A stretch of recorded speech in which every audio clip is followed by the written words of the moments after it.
Donald Trump is facing a very tough road to re-election.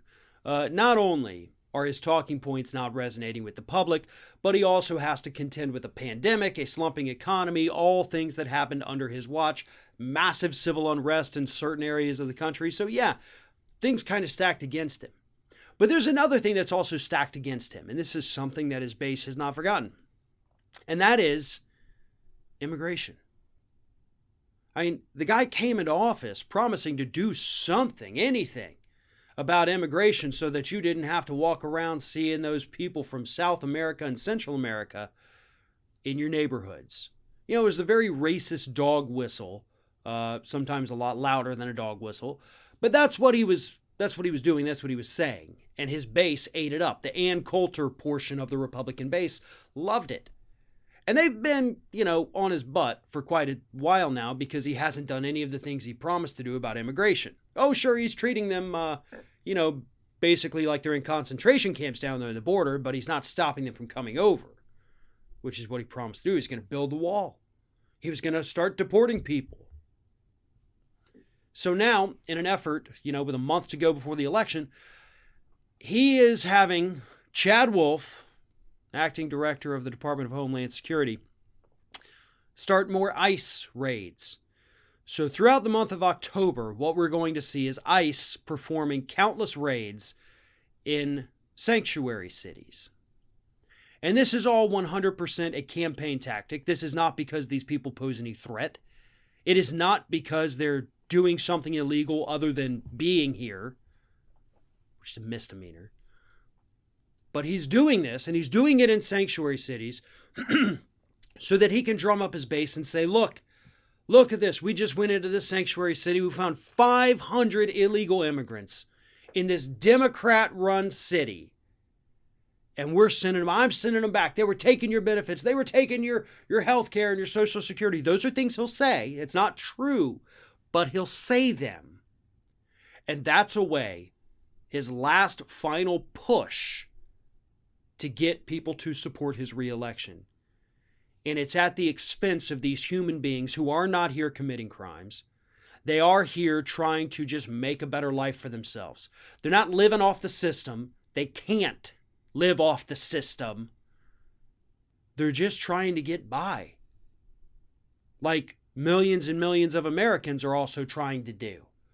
We're all just trying to get by. And guess what, folks? The U.S. economy, the way it's designed, is kind of dependent upon immigrant labor, both legal and illegal. It's not the Democratic mayors who should be, have their cities raided because of the illegal immigrants there. It's the corporate CEOs that should have their shareholder meetings raided because they know, some of them, the ones who are using it, they know when they're using undocumented labor. And if it's anywhere within the agricultural industry, that happens all the time.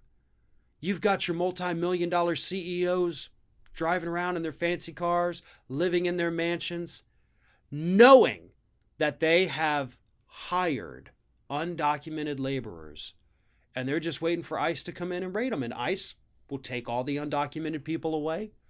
The company may get slapped with a paltry fine, but nobody else is going to go to jail. Just the people who were working. Not the people who made the decisions, not the people who brought them over here. They get to go on, and they'll just hire more because there's always a constant stream of them because they keep welcoming them. I want people in this United States. I really do. I'm fine with them coming over here. I'm fine with them working. What I'm not okay with is them being punished for just coming here and working. If you want to punish somebody, punish the person who took advantage of them. That's the person that needs to be hauled away in handcuffs. Those are the offices that need to be raided. But people who come over here, okay, they may not have come over here legally. We can deal with that. But we don't have to deal with that by slapping them in an unmarked van, holding them in a detention facility for 30 days, giving them a court hearing that lasts about 10 minutes, then shipping them back off to wherever they came from, whatever situation they came from. Some of them, plenty of them, we have sent back to their death. Yeah, I'm not in favor of that. If they came here illegally, We can deal with it. We can make it right. That's not a capital offense. And they can continue working and contributing to the United States, which, to be honest, is a hell of a lot more than what some of these anti-immigrant people have been doing for this country. This country was built on immigrants. They helped us build it. They help us build it to this day. And people like Donald Trump come along, continue to treat them like human garbage just because he thinks it's going to gain him a few more political points.